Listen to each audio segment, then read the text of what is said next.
Let's talk about what these pre-processing steps are. You mentioned switching from DICOM. So DICOM is a fairly complex format that has a header information that provides a lot of information about the manufacturer, the patient, some information about display, as well as the content of the images itself. And then in addition to the header, you actually have the image data.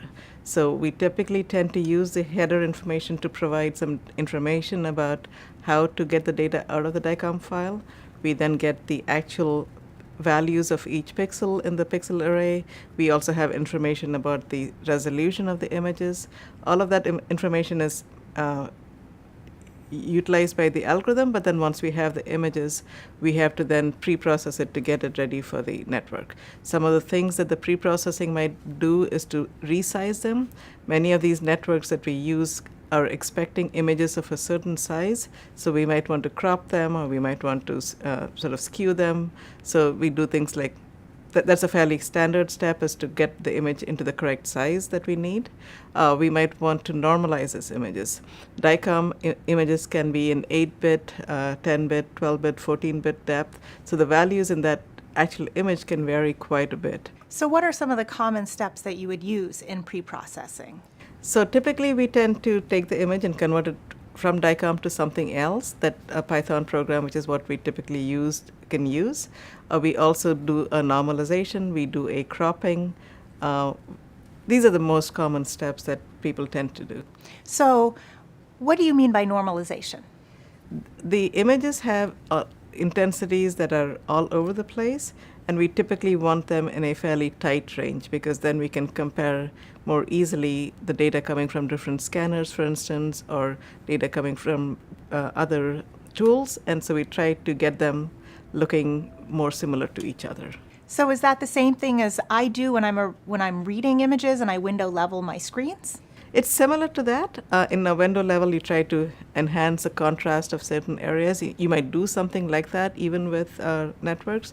You might have various intensity windows that you try to use for a certain task. So if you're looking at bone versus air, you might have different window settings that you use, and the same thing can be applied as well to the image before it goes into the network. But in terms of normalization, we typically think of it as taking the image and subtracting sort of the mean of the image and dividing it by the standard deviation, so that the range of values that the image is now in is in a fairly standard range. Okay. And you mentioned one of the steps in pre-processing is cropping the images. Does that mean that they all have to be the same size? Exactly. All of these neural networks expect the input images to be a standard size. Again, this is the most common type of network architecture, but typically they expect the images to be in a fairly standard size. One reason they like to have images in this standard size is then you can use networks that are trained for other tasks more easily. And so these networks that are trained for other tasks like cats and dogs were trained with images of a certain size on the input. So we, again, would like to have inputs coming in that same size. Is there automated software out there that will pre-process all of my images for me? There's definitely tools available out there. The tools within the AI-LAB have a number of these things built into it. So pre-processing steps, as well as the normalization, the cropping, some of these things, they can be task specific. And so we tend to think of them as the first step of building the AI algorithm for that task. So for breast density, for instance, we may want a certain specific set of steps, and all of those are built into the AI-LAB for this particular task. And what is augmentation? A really important question. What happens often is that, again, we don't have enough images of the kind we want. And what you don't want is the network to sort of memorize exactly what that image looked like. So if it was, networks can be very good at memorizing something because they are very few images compared to how complex a network is. And so by having it sort of give different ways that the images can look, we can get it to be more robust to changes in the image. So we tend to flip the image, have it for instance, for the breast density, we might take the same image and make it flip it on the left-right axis. We might change the intensity a little bit. We might stretch it out, again, to make it a little more robust to the possible variations that the images might appear in. So you're basically trying to challenge the network a little bit by giving it, instead of just one view of that image, but that same image in 10 different forms. Exactly.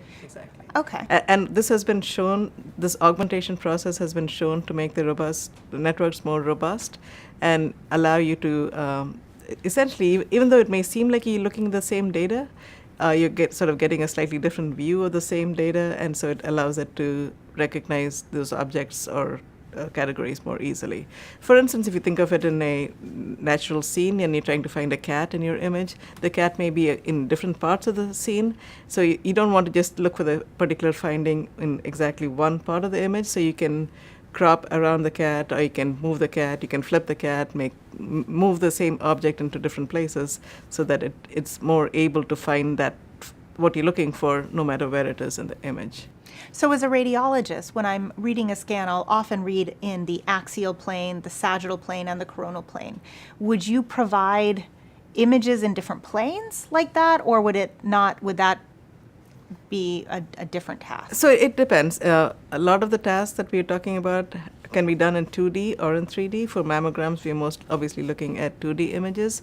If you're looking at 3D volumes of the liver or something, and you have essentially a 3D volume that you can look in any of these planes, you can use that information as well. You can actually feed in a 3D volume into a neural network as is. And so it's not just looking at it in one view like you might be at a time, but it's looking at all views at the same time. So those allow you to get the spatial context of your finding much more coherently.